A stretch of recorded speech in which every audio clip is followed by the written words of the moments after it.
ಉಚ್ಚಾಟಿತ ಶಾಸಕ ಬಸನಗೌಡ ಪಾಟೀಲ್ ಯತ್ನಾಳ್ ಹುಬ್ಬಳ್ಳಿಯಲ್ಲಿ ನಡೆದ ರಾಮನವಮಿ ದಿನದಂದು ಮಹಾರಾಷ್ಟ್ರದ ಬಾಲ್ ಠಾಕ್ರೆ ಮನೆಯಲ್ಲಿ ಮೊಹಮ್ಮದ್ ಪೈಗಂಬರ್ ಹುಟ್ಟಿದ್ದಾನೆಂದು ಹೇಳಿದ್ದು ಇಡೀ ಮುಸ್ಲಿಂ ಸಮುದಾಯಕ್ಕೆ ನೋವುಂಟು ಮಾಡಿದೆ. ತಮ್ಮ ಹೆಸರಿನಲ್ಲಿ ಬಸವಣ್ಣನವರ ಹೆಸರನ್ನು ಇಟ್ಟುಕೊಂಡು ಕೀಳು ಮಟ್ಟದ ಹೇಳಿಕೆ ನೀಡಿದ ಯತ್ನಾಳ್ ಮುಸ್ಲಿಮರನ್ನು ಪದೇ ಪದೇ ನಿಂದಿಸುತ್ತಿದ್ದಾರೆ. ಪ್ರವಾದಿ ಮೊಹಮ್ಮದ್ ಪೈಗಂಬರರ ಕುರಿತು ಹೇಳಿಕೆ ಖಂಡಿಸುತ್ತೇವೆ ಎಂದು ಮುಸ್ಲಿಂ ಫೋರಂ ಅಧ್ಯಕ್ಷ ಮೈಬೂಬ್ ಗೊಳಸಂಗಿ ಹೇಳಿದರು. ಪಟ್ಟಣದ ಅಂಜುಮನ್ ಇಸ್ಲಾಂ ಕಮಿಟಿ ಕಚೇರಿಯಲ್ಲಿ ಶನಿವಾರ ಸುದ್ದಿಗೋಷ್ಠಿಯಲ್ಲಿ ಮಾತನಾಡಿದರು. ಅವನ ಹೆಸರು ಬಸವನಗೌಡ ಐತಿ, ಅವನ ಅರ್ಧ ಹೆಸರು ಇನ್ನೂ ಅದು ಯಾರು ಕಟ್ಟಿಲ್ಲ. ನಾವು ಅವನ ಹೆಸರ ಮೇಲೆ ರಾಜಕೀಯ ಮಾಡೋಕೆ ಭಾಳ ಇದ್ದೀವಿ. ನಾವು ರಾಜಕೀಯ ಮಾಡೋಕೆ ಹೋಗೋದಿಲ್ಲ, ಬೈಯೋದಿಲ್ಲ. ಅವ ಮಾಡಿದ ಕುತಂತ್ರ ಸಲುವಾಗಿ ಅವ್ರ ತಾಯಿಗೆ ನಮ್ಮ ಯಾರವ ಖಾದ್ರಿ ವಕೀಲ್ ಅದನ್ನೂ ಖಂಡಿಸುತ್ತೇನೆ. ಅವ ಮಾಡಿದ ಪಾಪಕ್ಕೆ ಅವ್ರ ತಾಯಿ ಏನಂತಿರ್ಬೋದು, ನನ್ನ ಮಗ ರಾಜ್ಯಕ್ಕೆ ನಮ್ಮ ವಿದ್ಯಾರ್ಥಿ ML ಅದನ ನನಗೆ ಸ್ವಚ್ಛ ಮಾಡ್ತಾ ಒಬ್ಬ ವಕೀಲ ಸ್ವಚ್ಛ ಮಾಡ್ತಾ ಮೇಲೆ ಇದನ್ನೂ ಖಂಡಿಸ್ತೇನೆ. ಇದು ಮಾತಾಡುತ್ತಪ್ಪ, ನಮ್ಮ ಧರ್ಮದಲ್ಲಿ ಯಾರಿಗೂ ಅವಹೇಳನಕಾರಿ ಕಲಿಸಿಲ್ಲ. ಇಸ್ಲಾಂ ಧರ್ಮದಲ್ಲಿ ಯಾರಿಗೂ ಬೈಬೇಕು, ಆ ಧರ್ಮ ಬೈಬೇಕು, ಈ ಧರ್ಮ ಬೈಬೇಕು ನಮ್ಮಲ್ಲಿ ಇಲ್ಲ. ಅವ ಏನು ಮಾತಾಡೋದು, ಬರೇ ಮಂದಿ ಚಪ್ಪಳೆ ಹೊಡಿತಾರ ಉದ್ದೇಶದಿಂದ ಮನ್ಸಿಗೆ ಬಂದಾಗ ಮಾತಾಡ್ತಾನೆ. ಯಾರು ಬರೋ ಜಾಗಿ ಟೋಪಿ ಹಾಕೊಂಡವ್ರ ಮನೆಗೆ ಬರಬೇಡ್ರಿ, ಗಡ್ಡ ಬಿಟ್ಟವರು ನಮ್ಮ ಮನೆಗೆ ಬರಬೇಡ್ರಿ, ಮತ್ತು ನಾವು ಬುರ್ಕ ಹಾಕೊಂಡ್ರ ಮನೆಗೆ ಬರಬೇಡ್ರಿ ಅಂತಾನೆ. ತಾನೇ 3 ಸಲ ನಮ್ಮ ಮನೆಗೆ ಬಂದಿದ್ದೀರಿ, 3 ಸಲ ಮಠ ತಿಂದು ಹೋಗ್ಯಾನ. ನನ್ನ ಮನೆಗೆ ಬಂದಿದ್ದೀರಿ, ನಾನೇ ವೈದ್ಯಕೀಯ ತೋಟಕ್ಕೆ ಬುತ್ತಿ ಕೊಟ್ಟು ಬರ್ತಿದ್ದೆ. ಹಿಂದೆ 3 ಸಲ ನಮ್ಮ JDS ಇದ್ದಾಗ ನಾನೇ ನಮ್ಮ ಮನೆಯಿಂದ ಸ್ವತಃ ಬುತ್ತಿ ಕೊಟ್ಟು ಬಂದಿದ್ದೀನಿ ಟ್ರೈನ್ಗೆ ಹೋಗೋ ಮುಂದೆ. ಅದು ಎಲ್ಲ ಅವ್ರೊಂದು ಇದ್ದಾಗ ಚಲೋ ಇದ್ದಾಗ ಅವಶ್ಯಕತೆ ಇದ್ದಾಗ ಮುಸ್ಲಿಮರಿಗೆ ಸಪೋರ್ಟ್ ತಗೊಳ್ಳೋದು, ಅವಶ್ಯಕತೆ ಇರಲಾದಾಗ ಹಿಂದೂ ಮಂದಿಗೆ ಏನು ಅವ್ರ ಒಳ್ಳೆ ಕೆಲಸ ಮಾಡೋ ತೋರಿಸ್ಬೇಕು. ಬರೇ ಚಪ್ಪಾಳಿ ಸಲಾಗ ಬೈದು ಹಿಂದೂ ಮುಸ್ಲಿಂ ಬರೇ ಬೈದು. ಮತ್ತು ಹಿಂದಿ ಒಳಗೆ ಪಾಕಿಸ್ತಾನ ಜೆಂಡ ಆಡ್ದವ್ರು ಯಾರಪ್ಪ, ಇದೇ ಬಸನಗೌಡ ಪಾಟೀಲ್ ಯತ್ನಾಳ್. ಎಲ್ಲ ಪೇಪರ್ ಬಂದಿದ್ದು ತಂಬಲ ಶಕ್ತಿ ಐತಿ, ತಂಬಲೆ ಇದು ಅಂತನಾಗ ಏನು ಮಾಡಕೋಬಾರೆ. ನಾವು ನಮ್ಮ ಪೈಗಂಬರ ಬಗ್ಗೆ ಅವಹೇಳನಕಾರರ ತೀವ್ರವಾಗಿ ಖಂಡಿಸುತ್ತೇವೆ.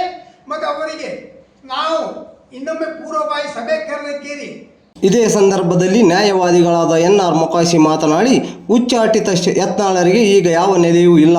ಬಾಯಿ ಚಪಲಕ್ಕಾಗಿ ಮುಸ್ಲಿಮರ ವಿರುದ್ಧ ಪದೇ ಪದೇ ಮಾತನಾಡುತ್ತಿದ್ದಾರೆ. ಅವರು ವರ್ತನೆ ತಿದ್ದಿಕೊಳ್ಳಬೇಕು.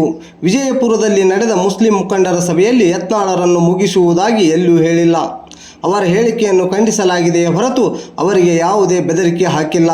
ಆದರೆ ಯತ್ನಾಳರ ಕಡೆಯವರು ಅದನ್ನು ಹರಿಬಿಟ್ಟು ಗೊಂದಲ ಮೂಡಿಸುತ್ತಿದ್ದಾರೆ ಎಂದು ಅವರು ತಿಳಿಸಿದರು. ರಾಮನ ವ್ಯಕ್ತಿತ್ವವನ್ನು ಹೊಗಳಬೇಕಾಗಿತ್ತು, ರಾಮನ ಆದರ್ಶಗಳ ಬಗ್ಗೆ ಮಾತನಾಡಬೇಕಾಗಿತ್ತು. ಅವರು ಯಾವ ವಿಷಯವನ್ನು ಮಾತನಾಡಬೇಕು ಅದನ್ನು ಮಾತನಾಡಲೇ ಇಲ್ಲ. ಅನಾವಶ್ಯಕವಾಗಿ ಅವರು ಮಾತನಾಡಿದರೆ ಪಾಕಿಸ್ತಾನ, ಮಾತನಾಡಿದರೆ ಹಿಂದೂ, ಮಾತನಾಡಿದರೆ ಮುಸ್ಲಿಂ. ಆ ಒಂದು ಮರ್ಯಾದಾ ಪುರುಷೋತ್ತಮನಾಗಿರ್ತಕ್ಕಂಥ ರಾಮನವಮಿಯ ಕಾರ್ಯಕ್ರಮದಲ್ಲಿ ಇದೆಲ್ಲ ಅನಪೇಕ್ಷಿತ ಶಬ್ದಗಳು. ಅದನ್ನು ಅನಾವಶ್ಯಕವಾಗಿ, ಯಾಕಂದ್ರೆ ಬಸನಗೌಡ ಪಾಟೀಲ್ರವರಿಗೆ ಮಾತನಾಡಲಿಕ್ಕೆ ಬರೋದಿಲ್ಲ, ಉಳಿದ ವಿಷಯಗಳೇ ಇಲ್ಲ. ಅವರ ನಾಲಿಗೆಯಲ್ಲಿರೋದು ಕೇವಲ ಮುಸ್ಲಿಂ, ಪಾಕಿಸ್ತಾನ ಬಿಟ್ಟರೆ ಮತ್ತೊಂದು ಶಬ್ದನೇ ಹೊಳೋದಿಲ್ಲ. ಯಾಕಪ್ಪ ಅಂತಂದ್ರೆ ಆ ಮರ್ಯಾದಾ ಪುರುಷೋತ್ತಮನಾಗಿರ್ತಕ್ಕಂಥ ಶ್ರೀರಾಮಚಂದ್ರನ ಪರಮ ಭಕ್ತನಾಗಿರ್ತಕ್ಕಂಥ ಪುರಂದರದಾಸರು ಒಂದು ಪದ್ಯದೊಳಗೆ ಹೇಳ್ತಾರೆ, ಆಚಾರವಿಲ್ಲದ ನಾಲಿಗೆ ನಿನ್ನ ನೀಚ ಬುದ್ಧಿಯ ಬಿಡು ನಾಲಿಗೆ, ವಿಚಾರವಿಲ್ಲದ ಪರರ ದೂಷಿಸುವುದಕ್ಕೆ ಚಾಚಿಕೊಂಡಿರುವಂಥ ನಾಲಿಗೆ ಅಂತ ಬಂದು ಹೇಳ್ತಾರೆ. ಬಸನಗೌಡ ಪಾಟೀಲ್ರೆ, ನಿಮ್ಮ ನಾಲಿಗೆಯನ್ನು ಸ್ವಚ್ಛ ಮಾಡಿಕೊಡ್ರಿ. ನಿಮ್ಮ ಆಚಾರವಿಲ್ಲದ ನಾಲಿಗೆ ಅದು, ಅದಕ್ಕೆ ಲಗಾಮನೇ ಇಲ್ಲ. ಅಂತ ನಾಲಿಗೆಯನ್ನು ನೀವು ಸ್ವಚ್ಛವಾಗಿ ಇಟ್ಕೊಡ್ರಿ.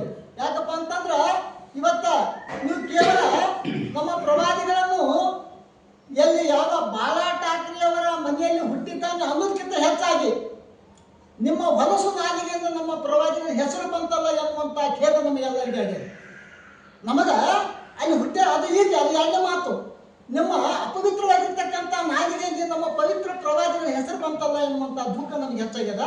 ಅಂತ ಅಪವಿತ್ರ ನಾಲಿಗೆಯಿಂದ ನಮ್ಮ ಪ್ರವಾದಿಗಳನ್ನು ನೀವು ಅವಹೇಳನ ಮಾಡಿದ್ದಕ್ಕಾಗಿ ಈ ಒಂದು ವೇದಿಕೆ ಮುಖಾಂತರ ಅದನ್ನು ನಾವು ಖಂಡಿಸ್ತಾ ಇದ್ದೇವೆ. ಅದೇ ರೀತಿ ನೀವು ಕೇವಲ ಪ್ರವಾದಿಗಳ ಬಗ್ಗೆ ಮಾತನಾಡಿಲ್ಲ, ಹಿಂದೆ ಅನೇಕ ದಾರ್ಶನಿಕರ ಬಗ್ಗೆನೂ ಕೂಡ ತಾವು ಮಾತನಾಡಿದ್ದಾರೆ. ಇವ ನಾರವ ಎಂದು ಎಣಿಸದಿರಯ್ಯ, ಇವ ನಮ್ಮವ ಎಂದು ಎಣಿಸರಯ್ಯ, ನಿಮ್ಮ ಮನೆಯ ಮಗನೆಂದು ಎಣಿಸಯ್ಯ ಅಂತ ತಿಳ್ಕೊಂಡು ಬಸವಣ್ಣನವರು ಎಲ್ಲರನ್ನು ಒಂದು ಮಾಡಿಕೊಂಡಿರ್ತಕ್ಕಂಥ ಈ ಜಗಜ್ಯೋತಿ ಅಂತಿರ್ತಕ್ಕಂಥ ಬಸವಣ್ಣನವರ ಬಗ್ಗೆನೂ ಕೂಡ ನೀವು ಹಗರಾಗಿ ಮಾತಾಡಿರಿ. ಮುಖಂಡ HB ಸಾಲಿಮನಿ ಮಾತನಾಡಿ ಮುಂಬರುವ ದಿನಗಳಲ್ಲಿ ಯತ್ನಾಳ್ ವಿರುದ್ಧ ಪ್ರಕರಣ ದಾಖಲಿಸಿ ಬಂಧಿಸಬೇಕು ಎಂದು ಹೋರಾಟ ಹಾಗೂ ಸಭೆ ನಡೆಸಿ ತೀರ್ಮಾನ ಕೈಗೊಳ್ಳುತ್ತೇವೆ ಎಂದು ಹೇಳಿದರು.